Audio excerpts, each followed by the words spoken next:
Little Mix and Carol one rider passes, thinks that your boots on tight. Way out in the desert, got a tent, got some records, we can bust out some strobe lights.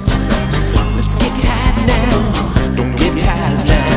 Got a light now, don't get tired now. Bobble, little lady, bobble, little bobble. J'ai eu l'occasion, lors du dernier Conseil stratégique des industries de santé, de participer à la réflexion partagée avec les acteurs du système de la distribution des produits de santé et les autorités à la problématique que rencontrent les patients, les pharmaciens sur les ruptures d'approvisionnement de certains produits. Depuis l'aval, c'est-à-dire un problème de fourniture de principes actifs par des sous-traitants, de qualité parfois industrielle, d'accidents industriels, ça peut arriver, les usines malheureusement peuvent brûler, jusqu'à en aval des problèmes dans la distribution, de stocks qui ne sont pas forcément au bon endroit, ou de stocks qui partent dans l'Union européenne, c'est légal, ça s'appelle le commerce parallèle. Mais in fine, le problème se passe dans le face-à-face entre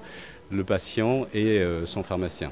Le générique est un domaine du médicament qui est particulier, où il y a une offre forte dans notre pays, où effectivement je pense que la libre compétition entre les différents canaux de distribution est importante. Une bonne partie de la distribution se fait pas via le grossiste répartiteur, mais aussi via des plateformes directes, aussi bien celles des laboratoires, comme le nôtre par exemple, ou bien via des dépositaires. Et c'est important de pouvoir laisser toujours le choix final au client, qui, de par les accords qu'il a avec son grossiste ou avec les laboratoires en matière de remise commerciale ou de travail de relations commerciales, reste dans la libre concurrence entre les différents acteurs. Le rôle des pharmaciens d'officine est aujourd'hui primordial dans l'accès aux médicaments. Ce sont eux qui, en amont, récupèrent le médicament, permettent de le stocker et en aval le délivrent. Dans la récupération en amont, aujourd'hui, nous sommes de plus en plus concernés par des problèmes de rupture, ce qui entraîne un travail nouveau pour le pharmacien.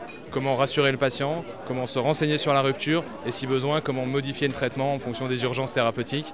Et enfin, dans l'aval, nous devons aussi réfléchir à notre nouveau métier, comment être encore plus près des patients et peut-être demain, comment travailler sur une délivrance à l'unité.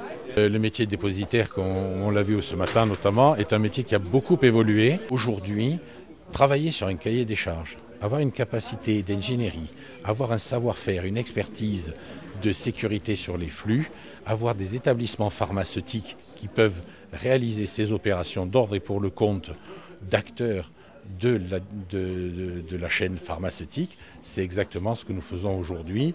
Notre métier, c'est de l'optimisation et de la mutualisation, donnant de l'agilité aux acteurs sur la chaîne du médicament. Voilà. Jusqu'à présent, donc, la logistique était noyée dans le prix du produit.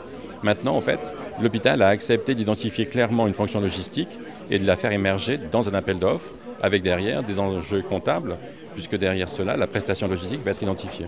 Donc c'est une première approche pour permettre de faire émerger ce besoin de fonction logistique nouveau, déployé vers l'extérieur en termes de sous-traitance. Et donc la logique maintenant, c'est de savoir comment faire évoluer ce dispositif vers d'autres produits.